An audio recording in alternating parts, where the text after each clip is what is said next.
Hello,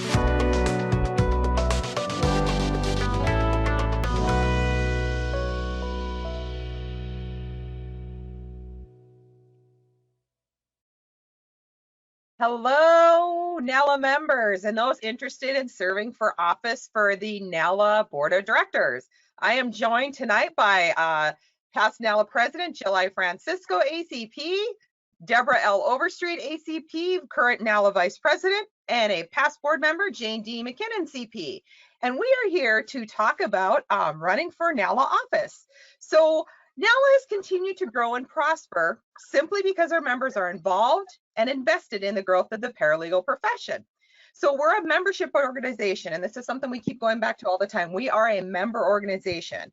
And so we count on our members to be leaders of our association and to follow through and vote for the leaders and anything that we would bring to the membership. But tonight we're going to focus on Declaration of Candidacies.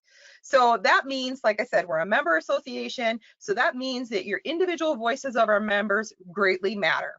So if you are passionate about the paralegal profession and you want to impact the future of NALA as a board position, then a board position might be the right thing for you. So the NALA Board of Directors recognizes the importance of exceptional board leadership and believes that a strong and effective board is needed for continual, for continual success in reaching our mission, advancing paralegals through certification and professional development. So our board members are active advocates and ambassadors for the organization and for the paralegal profession as a whole. So on behalf of the NALA Board of Directors, the Nominations Committee extends an invitation to all qualified members to get involved in our great paralegal association. So serving on the board is rewarding, it's gratifying, and it's an enjoyable way to be engaged in your association. And regardless of the whole COVID thing that we've dealt with for the last 2 years, Jill, you kind of started it. I'm kind of flying through it. Hopefully by the time we get to the next president, we're done. But if nothing else, we're adaptable. So it's taught us to get through all of this. So active members who wish to declare themselves as a candidate for the 2022, gosh, it's 2022, NALA election must complete and submit the Declaration of Candidacy Form. Completed forms must be received by NALA headquarters no later than March 15th, 2022. And then we're going to post a link to that Declaration of Candidacy Form in the chat function. So take a look there. That'll give you what you need to have in order to declare. So first off, I'm going to talk about the positions we have open.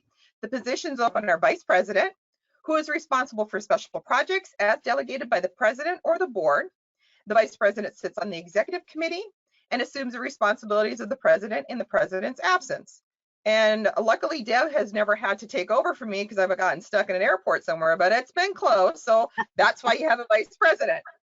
The Vice President focuses on membership issues, including membership application review and approval process, is in compliance with our membership qualifications as we have them outlined in our NALA bylaws.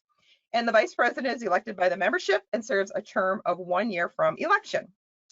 We also have a secretary position open, and our secretary is responsible for the integrity of board documents, provides accurate minutes of the board meetings, oversees mail votes conducted for the board, and also sits on the executive committee. The secretary is elected by the membership and again serves 1 year term from election. We also have the treasurer position open this year. The treasurer submits recommended policies to the board concerning financial planning and budgeting, approves all board expenses for payment, serves as chair of NALA's budget committee, which develops the budget for each fiscal year, and presents financial reports to the board and to the membership, and sits on the executive committee. The treasurer is also elected by the membership. You've seen a theme here. The members elect our board, and they also serve a 1 year term from election. Every other year, we elect either area directors or specific area 1, 2, or 3 directors. Now, this year, we are electing area directors. So our area directors, each of our directors are elected by the active type NALA members, and they serve a 2 year term with a maximum of 2 consecutive terms. And the directors report regularly to the board of the directors on notable activity occurring within their area. So this year we have elections for area 1 director, and that's broken out by area. And area 2, it's like, so basically area 1 is our eastern part of the United States. Area 2 is Midwest, and then Area 3 is the West Coast. And that is also on the NALA website. If you're looking for specifics on that, or if you have questions, feel free to reach out to anybody at NALA. We're here to help you on that. So what happens after you do that declaration of candidacy? So after headquarters verifies your eligibility to run, you receive questions via email that must be answered and returned to NALA. And your response will be published on our website with your candidate profile. All eligible candidates will also be required to submit a 3-minute video explaining why you want to serve on the NALA Board of Directors. And instructions on submitting the video will also be provided to you after your verification. I don't know about anybody else, but that was one of the hardest things about just getting that 3-minute video and making sure it was only 3 minutes, because it's limited. And if you go over, we cut it. So everybody's all on the same page. So that's always fun. But I think we're all with Zoom. I think maybe it's a little bit easier now. We're all used to being on camera, but I'll tell you what, that was one of the hardest things for me, was doing that that wonderful video. But responses to the questions in video are due by March 31st, 2022. And if NALA does not receive these items by March 31st, 2022, you're going to be removed from the slate of candidates. So you submit your declaration, we verify, you get more information, and then you have to get it in by a certain time frame, because that's also important serving on a board of directors, is you meet deadlines, because you can't be effective if you're blowing deadlines and not getting your work done. So all eligible candidates, once we get through that whole process, will be invited to participate in a virtual candidate forum on June 15th, 2022 at 2 o'clock Central Time. So each candidate will be provided with the opportunity to make a brief 1 or 2 minute presentation, and then all the candidates will field questions from forum participants. And we'll also record this forum so that people who can't attend the live one can go to YouTube and watch it to help with the voting process. And then we're also going to be, a fun thing I'm excited about this year is we're going to do, all eligible candidates are going to be invited to participate in an in-person candidate forum the evening of July 13th, 2022 at the NALA Conference and Expo in Phoenix. So we're going to have one last time in person before voting closes, in person at our in-person conference. Yeah. To meet the candidates and go over all of that. So one last time in person, back to the in-person candidate forum. So before voting closes, people will have one last opportunity to ask questions of the candidate. Conference attendance is encouraged but not required. And please note that if you are elected to office, your first boarding would occur during conference. So you probably want to be there. So just a little bit about the voting process. All voting for the board of director candidates, and we might bylaw changes if there are any, will be cast before the annual SHIP member meeting, which will be held at the July conference. So that'll be on the 14th. The annual meeting will be on the 14th, but the 13th, we're going to have our last little meet and greet of the candidates. We will be using our vote submission confirmation process. If any of you voted before, you go to vote. You get the link. NALA sends all active members in good standing, active type memberships in good standing 45 days prior to the annual meeting will get a link or an email from NALA. You click on the link, you cast your votes, you submit, you get a verification from NALA, and you submit again, and that's how you get your vote counted. So watch your email for that and make sure that you have a current email on the NALA website so that you can get your ballot.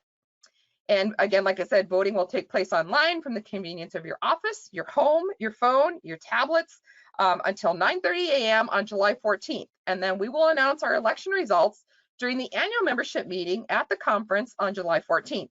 So that was all it in a big nutshell. And so I don't know, Vinny, do we have any questions from our attendees or? We do have a question. All right. And before I ask this question, I'd like to explain to everybody, please, if you do have a question, please use the question feature and type it in here, and I'll be more than glad to share this with our panelists. So our first question is, good evening. I'd like to run for secretary. I'm in Arizona. How often does the board meet in person? The board meets 4 times a year in person. We meet twice. We have our, the wrap-up meeting is at the annual conference. So your 4th regular meeting of, like this year will be at the 4th regular meeting of the 2021-22 board will be at conference. And then after the annual meeting and elections, we will have our first regular meeting, I won't be there. The new president and the new board will be there. They will have their first regular meeting, and then the board meets in the fall. And that's usually generally we do a lot of the budgeting process, goals for the year, setting up interim task forces, and then the CEO reviews part of the fall process, and then we work all through the year, and then we meet in the spring, usually March, first part of March, and then so there's 4 meetings, 4 in-person meetings. There will be committee work in between. We do go to meeting a lot of web meetings, that type of thing, but we're active throughout the year. So there is a time commitment. I'm not going to lie. There is a time commitment, but it's very rewarding and it's worthwhile. Another question is, do we have to attend in person for board meetings? Can we attend virtually? Well, we prefer in-person attendance. We, in my 2 years as president, we have done virtual meetings because we've had to because of COVID. But I will tell you that in-person meetings are, we do generally, the fall board meeting and the spring board meeting have been 2-day board meetings with some team building, getting to know your fellow board members. Jill, maybe you want to speak to this too, but I think honestly, in person, we do, if you have an emergency and you cannot be there, obviously we're not going to say you're off the board and kick you off, but you need to let the board know too. And we publish those ahead of time, but we prefer you to be in person because there's better team building, there's better bonding. I don't know if any of you sat and tried to do Zoom meetings and try to get some good discussion going, and it's hard. You've got people raising hands, you got people talking over each other. It just in person just seems to work better. Jill, do you have any thoughts on that? Yeah, I agree totally with Melissa, and I would just add as a thing, like she said, going and you want to collaborate, you want to get to know each other, because presumably, I mean, you may know 1 or 2 people, but you probably don't, especially if you're in one of the new positions. And I think it does work a lot better. And just let me add, I mean, and Melissa, this is probably a given, but and NALA does pay your expenses to attend the meeting. And so, we don't expect you to do out of pocket there. NALA headquarters is very helpful with booking your flight reservations, and so you don't even have to pay that out of your pocket if you don't want to. They'll just make it for you, and then the hotel is usually billed directly to headquarters. So we try not to make it so it is an inconvenience for anybody to easily attend, and all the expenses are paid, so then you can just focus on what you're there for, and that's planning and meeting the goals and how to get to the goals of NALA. So that's, I mean, I think in person is invaluable. I know that we've had the substitute and it's better than nothing, but yeah. The in person is definitely where it's at. It works to get it done, but I tell you, if we can meet in person, it's much more better with team building, better collaboration. And we already ask you to volunteer your time, because we all know that the greatest gift you can give somebody is your time. We don't expect our board members to have out-of-pocket expenses. So our expectations are that once you're back, there's a policy, and you will get that as part of your declaration for candidacy. You will get our expense reimbursement policy. There's some, you need to save receipts, you need to submit it on the forms. It has to be within the policy. But our expectation is we turn that around within 28 or 24 to 48 hours we don't sit on reimbursements. You're traveling on behalf of us. And like Melissa said, you're going to get a lot of work done, but it's fun. I mean, you work hard during the day, and then you get to have a little time with your fellow board members, and you have a good time, and you laugh, and you network, and you learn new things. And it really, it helps when you go back to the drawing board and you need to really get the work done. It helps when you've made those connections. So. Well, and I think too that when you've made those connections, it makes it easier to know when somebody needs help. Mm-hmm. And you can help your other board members. And everybody's all heard me. When you get there and you make those relationships, then you make friends, and then you want to help everybody. You want to do what you can, and you just see what everybody needs help, and you tend to help more. If you don't ever meet your fellow board members, you don't know how to help anybody. Right. Yeah, that's a good point. And you also learn their idiosyncrasies. You learn their personalities. You can better understand how they communicate. Sometimes it's hard even over Zoom, and especially before we had Zoom, we had just emails.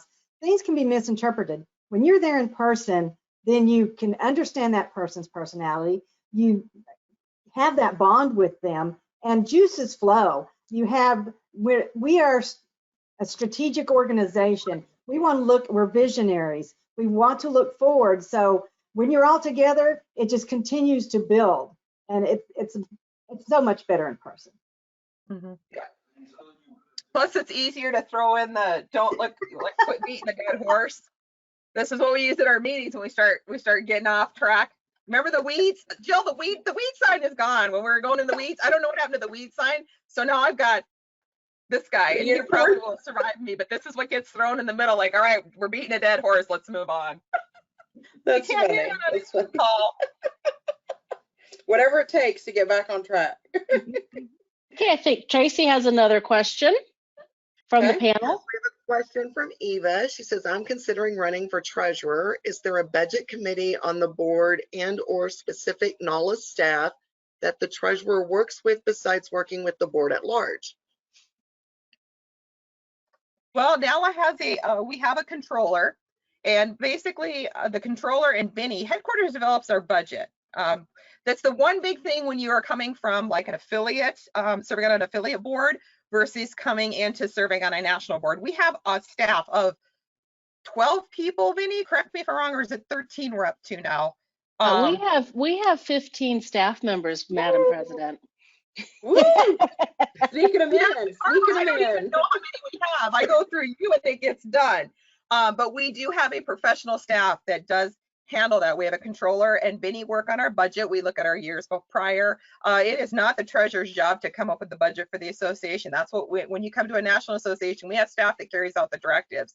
So there is a budget committee. The president sets that. Obviously, the treasurer is the chair of our budget committee. The treasurer works with the CEO and the NALA president and the controller to come up with the budget. And then it goes to the whole budget committee to go through and kick the tires on. And then the whole budget goes to the board, and then the board approves the whole budget. So it's gone through many levels, but it's not on it's not like your local association where you have to look at everything you spent last year and then go, oh God, how do I do this? We have professional staff that helps us with that. But the treasurer would present the budget with help from the CEO at the board meeting. Yeah, thankfully you don't have to get out your register and do it yourself. Otherwise, I would have never been treasurer. Well, I know, because I took my major because there was no math required. I have not balanced my checkbook since before I've been married, so I don't even know what's in. I mean, I can look online on my phone and look, but I don't. Yeah. Yeah, same. That's true. Okay, hold on. I have another question here. Sorry, we're having slight technical. Here we go. Are there differences in responsibilities between director positions and officer positions, such as VP, secretary, and treasurer? Well, I kind of went over that one in the introduction. Like the vice president is like membership next in line. They serve if the president gets stuck in an airport somewhere, right, Deb? Yeah. The secretary is responsible for minutes and official like voting. They have the specific duties that are set out in our bylaws, which are also on the NALA website. Again, the treasurer is responsible for expense reimbursements, the budget. The area directors are when the board comes together. So we have area directors. We have the 5 area directors, so they serve as part of the board. The professional development committee chair and the Continuing Education Council chair and the affiliated associations director all serve on the board as well. The affiliated associations director is nominated and voted on by the affiliate, so that's the affiliate's voice on the board of directors. And then those other 2 chairs, the PDC and the CEC, are appointed by the president, and they serve at the president's pleasure, as if you would say. They're not elected by the membership.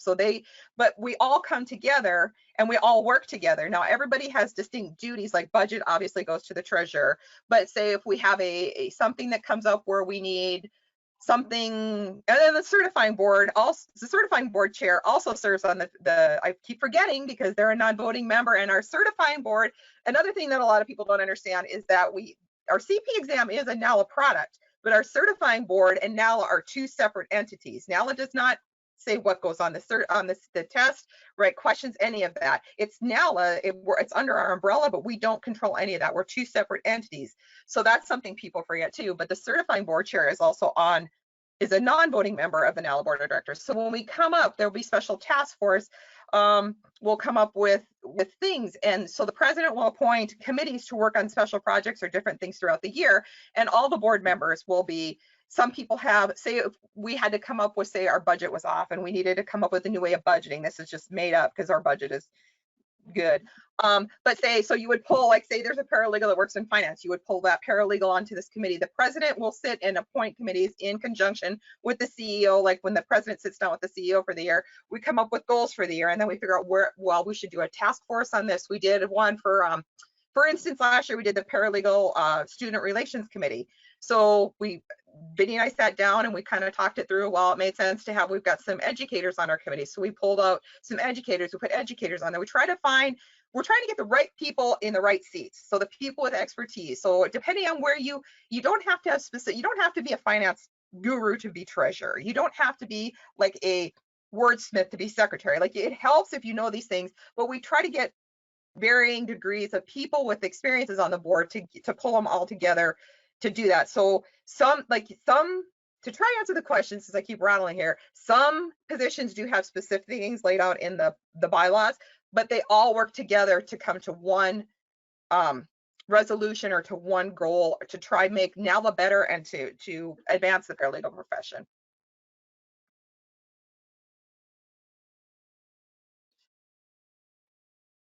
Okay, I think Tracy has a question. Yes, I do. Another one from Cheryl. For those on the panel who've been involved with the board of a local paralegal association, what is the difference between service on a local board and service on the NALA board? I'll be glad to answer if you want. I was gonna say someone else. Great, Debbie. Yes. I have been on a board for a state association and still am on a board for a state association. The difference is, as Melissa had mentioned, that we have a staff that handles, as the CEO and the controller prepare the budget. It's the same way with any of your other officer duties. We have committees, we have our standard responsibilities as a NALA board, but the hands-on that you do daily, a lot of times with your local association, is totally different. You don't have to figure out your budget. You're not the one mailing out letters to your membership. That's being handled by, mailings are done by the staff, the emailing, the setting up the webinars. It's so nice. I can tell you from past experience that it is a huge difference. And as you first come on the board, trying to learn the difference and get used to having someone there to support you is wonderful. Jane, Anybody want to add to that? Go ahead, Jill. No, I was going to ask if Jane wanted to, because Jane's had a lot before and after that you went on the NALA board. Did you, Jane and Appy? Well, yes, I have been on the Appy board for many years and have enjoyed it so much that I just keep going back. I'm like a bad penny. But I agree with Debbie. The good thing is you don't have to do the little nitpicky things, and you can spend your time really feeling like you are making a difference and, making decisions that have something to do that put the profession forward. I mean, that you're doing something instead of mailing out, newsletters or whatever. Of course, now we do it by email, but still you just don't have to do all those little mundane things. But I mean, the good thing is it kind of enlarges your circle of, well, to me, friends, but also your contacts, so that's, you can go to conference and meet people, but when you spend 4 weekends or, well, really more than that, because you, like Melissa said, you're on the phone too. So you really get to know people and you get to make friends. All these people that are sitting on here with me are my friends now, and they weren't, 10 years ago. So, well, I guess it's been longer than that. I've been retired for longer than that. But anyway, I would agree with Debbie. It's just a larger, it's just greater. It's And I just wanted to say too, the thing, I like that Jane brought up the point, and Debbie too, the thing that I always compare it to is when you're on the NALA board, you just are thinking of the ideas. It's your job to get the ideas, to think of, what you want to do, to think of the plan, to think of the goal, to think of the activity. I mean, whatever you want to say. And then it's really a lot of times not up to the board of how to implement it and how to get it done. And to me, that's our, and Melissa can discuss this, Debbie, all you guys know about this, but we go under Carver method, and that's kind of the key to Carver there. It's like we don't overstep. Like the board wants to have a conference for instance, an annual conference, but we're not up to the whole planning the conference. That goes to headquarters. And so it's like we have the mission of, NALA providing continuing education with paralegals. So we say we want to have an annual conference, and then it goes from there. So it's kind of like we get to be at the the kind of the top, and you are at the beginning of the ideas and the finding and the brainstorming and the like Debbie mentioned, the strategic planning, and then you really don't have to worry about the implementation, because we are very fortunate in having a wonderful, hardworking, knowledgeable, competent, awesome staff. So and that's where then we get to move on and get more ideas while they're trying to get the ideas implemented that we just had. So that's really the biggest difference, and I think it's a positive difference, definitely not a negative, a positive thing. And we have another great, the long range, real quick, we get to be the long range thinkers. We try to think, where is the paralegal profession going to be 10, 20, 30 years down the road? And sometimes we come up with some big ideas. But some of these things like that, I strongly feel it keeps us, I feel like we're on the cutting edge. We just got back from ASAE training in Arizona, and I think we are doing leading practices. Like there's some areas like we can improve on, but I'm telling you what, now it's got it going on. I agree with you. Always ahead of the curve. That's where we want to be. And it's wonderful that that was confirmed. It really did make us feel good. Yeah. We have another question. Do you need any board experiences to be on the NALA board? You got to start somewhere. Got to start somewhere. As long as you meet the qualifications. I mean, that's the big thing. You got to look at the declaration. I think it's active type membership, CP, competent to enter contracts, and a U.S. citizen. I think it's not. You just got to meet that. The big thing is that CP. You got to have your CP. I think you have to realize though that it is a commitment. It is. It's a commitment, and you're making a commitment to the NALA members. To be at the board meetings, to review the board reports before you get there, to speak up and put your opinion in there. So I think it's a commitment. You have to know that it's a commitment, but I don't think you have to have already been on a board. No, I don't think you can be on a board. I remember talking about, like when I was deciding to run, do I have enough? Did I do enough? And I think it's just a matter of, I think you need to have some familiarity with NALA, with their purpose, with their mission, their mission statement, their vision, and understand that, because obviously you want to be aligned with that. When you're committing, like Jane said, to, do the stuff and upheld and do your duties and do the things that you want. And like I said, it's all of us are there to further NALA's mission. That's what that's what the board's doing. So, and like Melissa said, be the visionary. So I think you need to have some basic understanding, but there's a lot of things you can do. Maybe you've had a connection, you've written articles for facts and findings, or you've served on a committee, or you've done some kind of task force that's not even one of the official committees. You've attended conferences, you've been on the virtual conference, so now you have some understanding. There's a lot of, different aspects of NALA that you could have made a connection with, and I don't think any of it is a certain recipe to be ready to take the plunge and, go ahead and declare. I think if you're interested and you want to do something and you want to do something, bigger and, on a larger scale than what you're doing, like Jane said, it's a larger scale, then, you got to start somewhere. And, you may not win your first election, but, a lot of times the incoming president will look at those people and know that they're interested and they're motivated, and those are going to be great committee members. So you'll never know really how you will get your foot in the door or your start. So just, I think you just need to do it. If you're ready to do it, you just got to jump in there and try. And then, other people around you will know you're ready to go. But it is a time commitment. I mean, I'm not going to lie. It's almost another full-time job for me right now as president. Yeah. You can second that, Jill. I got you. And the higher up the food chain you get, the more time there is involved. But if you're gonna declare for candidacy, keep in mind that there's four in-person meetings a year. There's committee work in between. It's not at the lower levels. It's probably maybe 5 hours a month, if that, maybe 10 if you've got a board meeting coming up.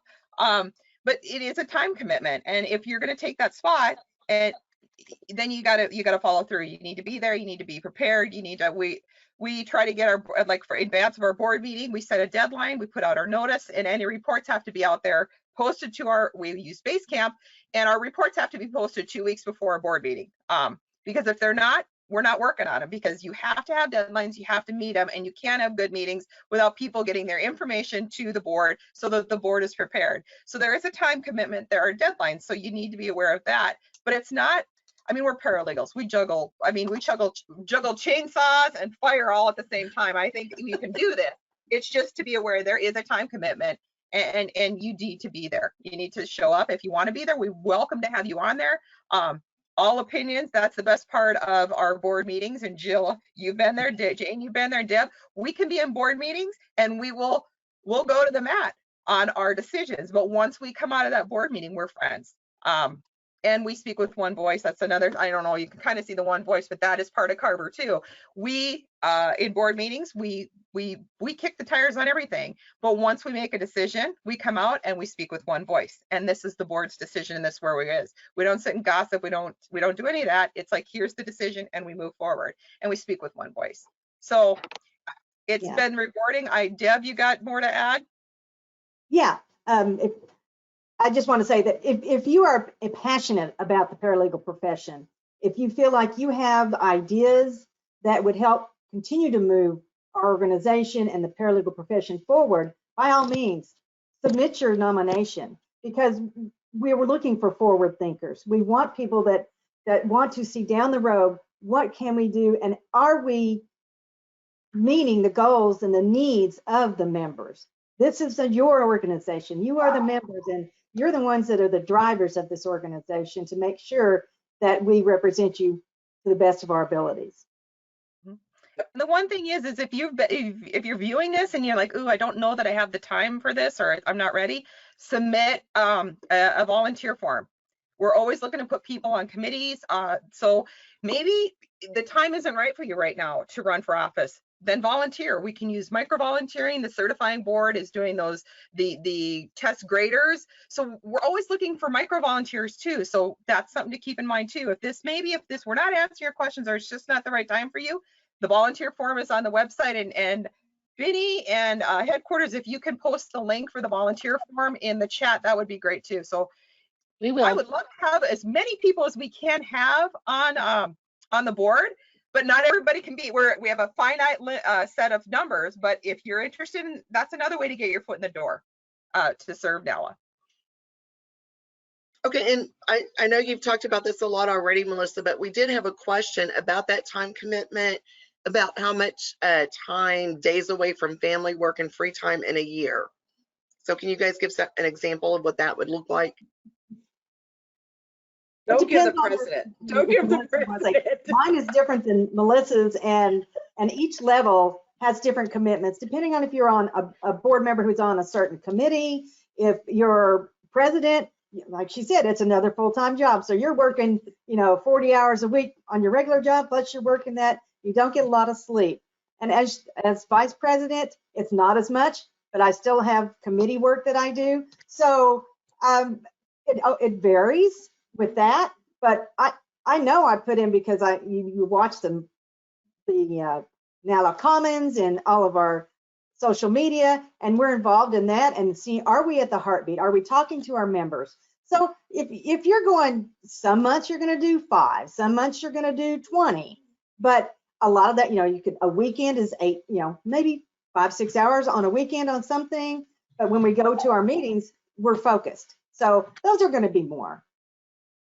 When we do our board meetings, like we'll have 2 days, that we usually meet. We usually meet, we'll fly in on Thursday, we meet Friday and Saturday, we'll fly home Sunday. So depending on if you're like me and you can't get a flight anywhere and it takes you 15 hours to fly from Bismarck to wherever we're ending up, then yeah, you're gonna have like 2 full days sitting in the airport. Or if you're like Jill, who has like direct flights from places, or Jane or Deb, where you guys have a little bit better, Deb, maybe Jane, not quite so much anymore, but so part of that is there's gonna be 2 travel days depending on where the meeting is. We try to hold it where we don't try to make people who are in California fly to the East Coast so that they're all zombies, and we don't try to we try to meet in a central location, so that people, and give them time. But so those 2, you're gonna have those 2 in-person meetings, the spring and fall, which is probably 3 to 4 days depending on that. And then you're gonna be at conference, because as being on the board, you need to be at conference. Now it does pay for your conference attendance. That's part of the expense policy. So then you've got a budget in July that you need to be at the conference because there's board meetings then, and then your committee work in between. So that is the things for sure. Okay, so we have several questions that are all pretty much about what you're talking about now. So I'm going to try to condense them together. All right. Yes, So one is, commitment. I mean, I don't know how much more. It depends. It depends on the level. If you're just I don't want to say just an area director or just Please don't say just. I know, I was just gonna say, don't say you're not just a committee member. Everybody's a member of the board, but depending on where you're at on the board, if you are serving as a committee member on an ad hoc committee, you might have 2 or 3 go-to-meeting calls in between. If you're the chair of the CEC or the PBC, they have monthly conference calls because they are tasked with projects that they have to continue on through the year. So they have monthly calls. So there's at least a monthly call. There is a monthly board call. We try to keep those monthly calls to 30 minutes or less if we can. Sometimes they run over depending on if we have things that we have to work on. So there is a monthly time commitment for sure. And then committee work, like Deb and I, it's hard to put it. I guess there's a minimum. I would say a minimum. You're going to have to do a minimum of maybe 5 or 6 hours a month, up to maybe 48 hours if there's a weekend meeting, and anywhere in between. It's kind of how much you want to put into it. How prepared do you want to be? Do you how much time and energy do you want to put into it? Do you have the time to do it? I know when I first joined the board, I was on the PDC and I was chair, and so my time was less then. But now, like as president, like Jill can attest, sometimes it's 25, 30, sometimes it's 40 hours a week. But there's more. The more you go up, there's more responsibilities too. And we're not talking about president right now, so you don't even have to worry about that because the board elects a president, so we're good.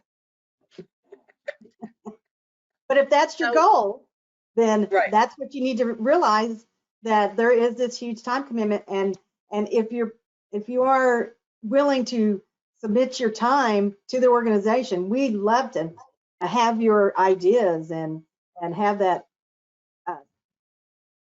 information that you might think that would help NALA to move forward as we've been doing. We now have strategic goals that we set out, and it's very important to keep those moving. Like you said, 15, 20, 30 years from now, are we going to be relevant? Are we going to be ahead of the curve? And we need that information. so one of the questions is, do we have to attend every meeting and every conference? Every board meeting and every conference? Yes, you do. Yeah, I mean, that's why you're there. The NALA members, we're a dues association. So we're a membership association. So the members are paying for you to be their representative there at conference. So you do need to be at conference. Again, short of people have emergencies, people have things that come up. But I have known for the last 15 years that 1 week in July, my family even knows, we don't plan anything around that. That is the time that I have to be there because the members pay for you to go there. You are their representative.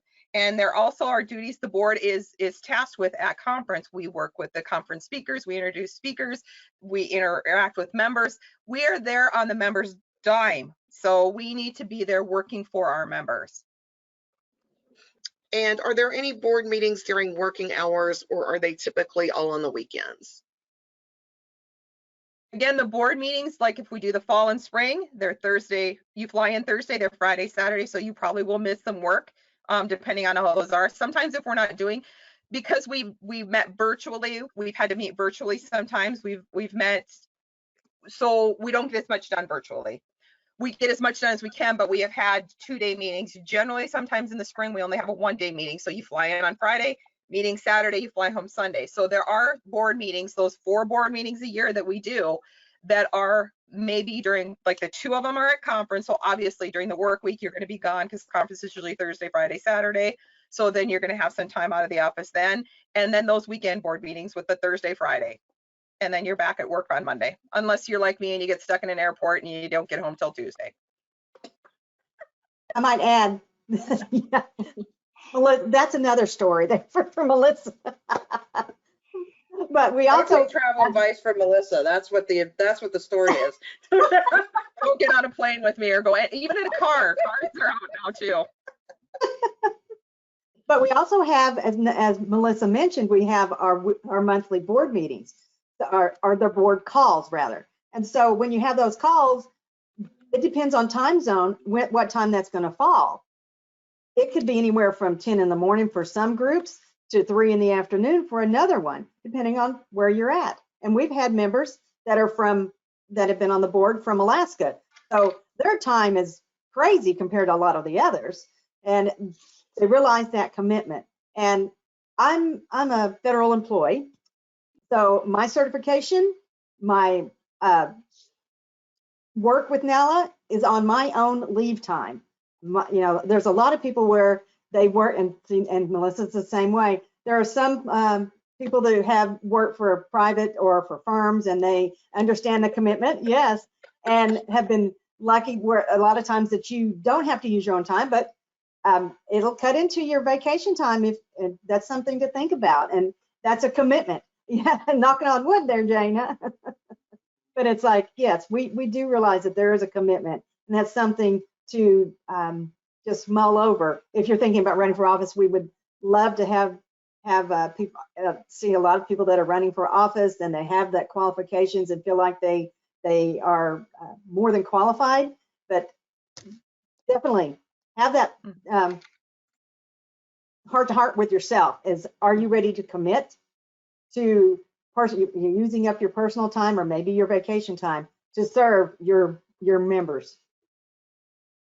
Okay, Well, go ahead. Monthly call, the one thing about the monthly call, we set it for the whole year. So it's the same, like the 3rd Thursday of the month from 12 to 1 Central Time, so that you've got people on both coasts. So they're not so like I'm not doing my call at 8 o'clock in the morning and then poor person out on the West Coast has to get up at 6 or 4 or 5 a.m. to do that. I'm bad with time zones too, so don't count me on that. But we try, the monthly calls are set and they stay the same. And the other thing about our monthly calls is if we don't have anything to discuss, we cancel them. We don't hold calls just to have calls either.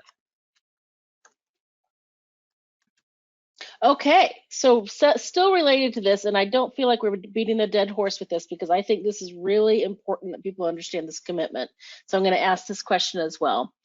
Are the in-person meetings at preset times or something that is discussed to set dates to, for example, accommodate someone with a trial commitment? Oh, yeah. So I know that we've addressed it, but I wanted to be pretty clear on that. We try to find out at the first meeting. The president will generally say, okay, we're looking at this date for the fall meeting. We generally try to stay September or October, November-ish. We don't want to go too far in a winter because Melissa gets stuck in winter storms then too. But we try to, like the fall, because it's, but we set out dates. So we'll do a doodle poll. We'll say, here are 3 weekends. And then we try to find a weekend generally we find a weekend that works for everybody. Spring, we do the same thing. We try to find a time. We'll set out some dates. Sometimes it's unavoidable. Because the way our bylaws are set up, we have to have things in by, like, Declaration of Candidacy March 15. So there's some things we have to get done before that. So and that fall into that. So generally March is usually end of February, beginning of March. When Jill was going out as president and I was elected, it was the weekend before the world shut down because of COVID. I'm like, oh crap! Now I got elected president. The world is ending. But Hamilton. I know. We try to work with people's schedule and throw dates out there. And that's the new president. Vinia, you can weigh in on this too, but we generally try to work with people's schedule and throw out some dates to make sure that we can get the most of the people there. Yep. Yeah, we do try, we take polls, but there is, as Melissa's saying, some very time constrictions, some real time constrictions as it comes to bylaws and things that have to be ready for membership and things like that. And so it's not wide open, but we try really hard to work with everybody's schedules. Yeah. Okay, I'm gonna give us a time check here. We, believe it or not, it is 1:45. I know we are just blowing through this time. I'm going to ask one more quick question here, and then I have sort of a general question for each of you. So here's the sort of a last more technical question. If we're already serving on a NALA committee, should we wait until our term is over with that committee before attempting to run for the board? It's a great question. Depends on what you want to do, I guess. You want to, if you get elected, then you leave your committee short. Do you feel like you've got work on your committee that you're making meaningful progress on and you want to stay on your committee? Or do you want to take your chance and run for office? Because that's the thing too. I mean, it doesn't harm you either. Jill, do you want to weigh in? I guess that's what I look at it. It's what do you want to do? Yeah, I mean, you do. I would just kind of think about it. But like, for instance, I mean, and this is I think a personal preference, and like I said, what you want to do. But my 2 cents would be like, say you're interested in running for either the director position, the 3 that are up this year, like not the at large, the actual area, or say you're interested in running for treasurer, say. And so you're going to get the treasurer position will be open to run again next year, but the area directors, you're going to have 2 years to wait if that's what you want to do. And so I think maybe you kind of look that if you have, 2 more years on your committee, then maybe maybe you don't want to, maybe you want to go ahead and run because, this is the time the treasurer is going to be up, or, this is the time that the area director is going to be up. I mean, that does play a part in it, because I remember when I was getting ready to think, should I declare as treasurer or not, my time was up, but I had an opportunity that the incoming president was going to appoint me on something else, and it would be another direction. And so I kind of needed to weigh out what I want to do. And both were nice opportunities. I could have easily lost. I didn't, but I could have easily lost, and then I would have been on that committee. But you just kind of have to weigh it out. And I don't think it's negative to go ahead and say, I want to run for an office, and then if you get it, great. There'll be a vacancy. The president will fill it. That's fine. If not, you can go back and finish your work. I mean, I don't think it's negative. I think it's just, timing. Like you said, what do you want to do? And look and just, kind of figure it out there. But I think it is timing, because only certain office positions are going to be up. They're not, every single one is not up every single year. So, it just depends. So another question to go with this, are you not allowed to be on both the committee and be an officer at the same time? No. Nope.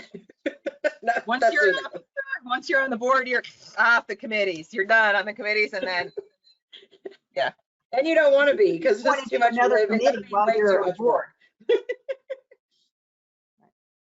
If you're elected to the board, that would create a vacancy on that committee. You would have to resign your position on that committee, and then the president would fill and appoint from there with ratification. Because the committee, that's one thing I don't know if people understand too. We didn't kind of cover that, but our committee members. So I talked about that volunteer form. Did we get that in the chat? Like the volunteer, if you want to volunteer to be on an NALA committee. So the president will look at that. They'll talk to you, see if you're interested. But just because the president says, I want you on a committee, doesn't mean you're on a committee yet. There's a process. So the president takes your name, it gets submitted to the board, and the board has to ratify that appointment. Generally, therefore, it depends on if you're filling out an expired term. So say somebody had 2 years left on their service and they got on the board. So then we would appoint someone to fill out that 2-year term of service. Generally, if you start out at the beginning, then it's a 3-year term of service. But the board also approves whoever gets on committees too. So that's something to think about too. Okay, so this is going to be our final set of questions before we wrap up. So pen and paper, you all ready? Because I have 2 questions. You get to answer one. Are you ready? You can handle this. They're very similar. Either share with us, why did you decide to serve on the NALA board? What really motivated you to do that? And then the other option is, what was one of the biggest surprises you had, or It could be a challenge, it could be a positive thing when you join the board. In other words, people who have not been on the board, what's something you'd want to share with them that you really didn't expect? And you can only answer one because we've only got 10 minutes left. Jane, would you like to start? Sure, I'll start. Of course, that might take up 5 minutes. No, I'm only kidding. What motivated me to be on the NALA board? I got on the API, the Alabama board, because I saw something that I thought I could do better. That's not why I got on the NALA board. But you know, you get on a board and you realize that it's not what you see when you're not, you know, when you're not in the cog there spinning around. You're just seeing the outside. But I went to my first convention in Savannah, and I saw the NALA board. Everybody's heard me say this. I saw the NALA board as these people up on a pedestal that I would never ever be. But I continued to go to convention, because once you go one time, you can't not go. I mean, it's just addictive. And so I continued to go, and the more I went, the more I got to know different ones on the board and who got on the board after that first time. And the more I wanted to be on that top, like we're talking about, like being up there and being involved in the planning of what was going on. I love being a paralegal. I retired 4 years ago, and I'm still working as a paralegal. I can't let go. So I wanted to be at that top, and I got on the PDC. Well, I went through the what do we call it, LEAP program, and ended up on the PDC, and kind of like Melissa, kind of followed some of that. And I'm really passionate, kind of like Jill down there in the other corner on my screen, really passionate about affiliates. I love my affiliate, and I wanted to get in and do and kind of change that program up just a little bit so that the affiliates felt a little bit more wanted. And so that's kind of what motivated me. That's a great example. Jill? I'm going to go with the biggest surprises. I'm a surprise in itself. No, just kidding. The biggest thing, scary surprise. So when going from, I was charter president of LAPS WV, which is our state organization. So obviously, and before that, I had positions on another organization. So I had done the affiliate thing, and when I took the leap to go into NALA, I thought it would be very similar, which in some aspects it is. But one of the biggest things that I remember is I was very, very surprised and pleased, so to speak, about really the impact that you really see that you are making. You know, like you'll think of it, you know, the board will get an idea, and then it'll get implemented, and then you're like, wow, this is really, you know, this really is making a difference for paralegals. This is providing them something that they needed. This is filling a gap. This is, you know, this is furthering the profession. This is making sure that thrives well in the future. I mean, I love being a paralegal, and that's why I volunteer in NALA, is because I want the profession to be around well into the future. And so that's, I mean, I got that from my mom, different profession, but same message, that, you know, she loved her profession. And so she did these things in these professional organizations to make sure and help it prosper and further it in the future. And also, you know, comes into tune with students. You know, you do that kind of thing to make sure you're feeding them in. But I think that was my biggest surprise, is I thought, wow, you know, I'm going to this board meeting. It doesn't really seem like much, whatever, you know, we're at this board meeting. It's very professional, you know, we're having a great time. We're getting stuff done. But then it doesn't take long for you to see, like, wow, this stuff is moving. This stuff is moving forward. This stuff is making a difference. These are great ideas. We're educating. I mean, it's amazing all the way around.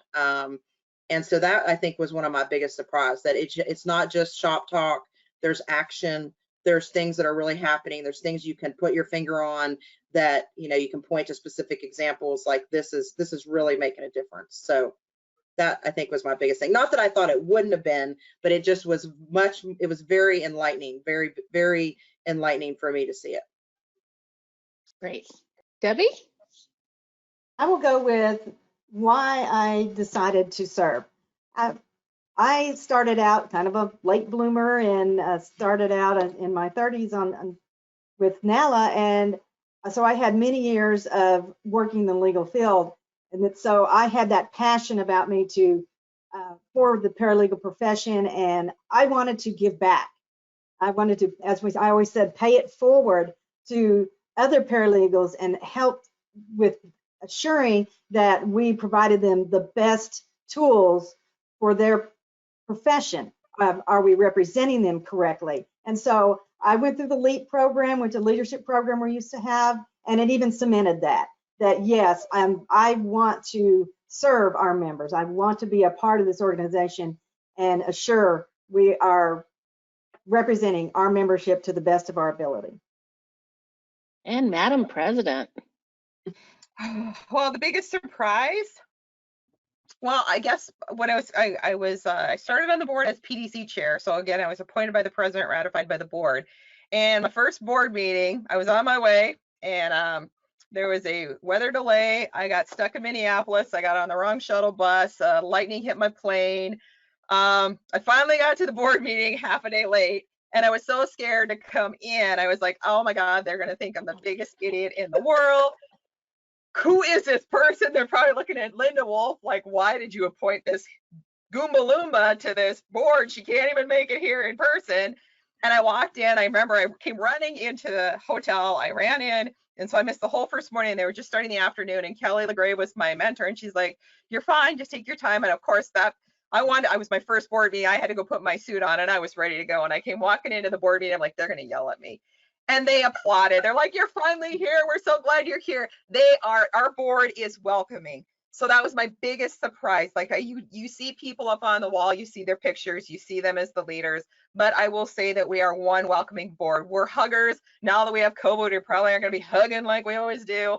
I don't know if you've ever heard the story of Glenn Lyer and Brad Beeler. They were both on the certifying board. They're both attorneys from North Dakota, and one looked at the other and goes, I just want to let you know they're huggers. Be careful, they're huggers. But we're hugging. It's like one big family. So that was my biggest surprise, is being on this national board, leading a professional association, is that we are one big family and we support each other and we work together. So that was my biggest surprise.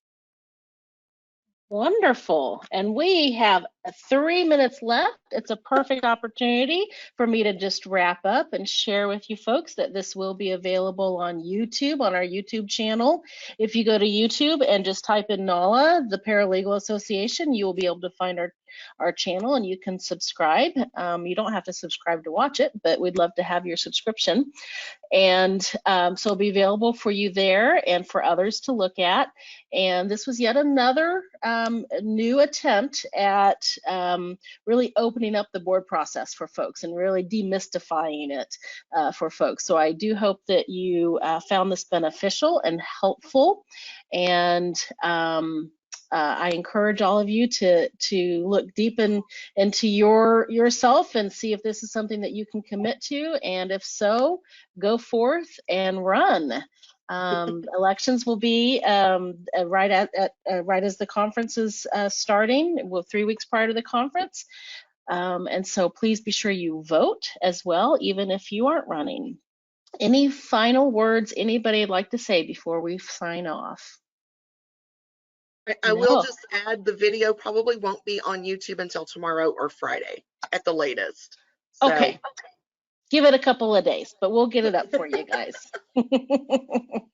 Wonderful. Thank you, Melissa, Jane, Jill, and Debbie. Thank you guys so much for taking your time, not only tonight, but in your service to NALA, all the years that you have put in. And thank you once again for paying it forward by sitting here tonight and helping others understand how they can also serve NALA. So you guys have a wonderful evening. And with that, we will conclude. Good night. Thank you. Thank you. Bye.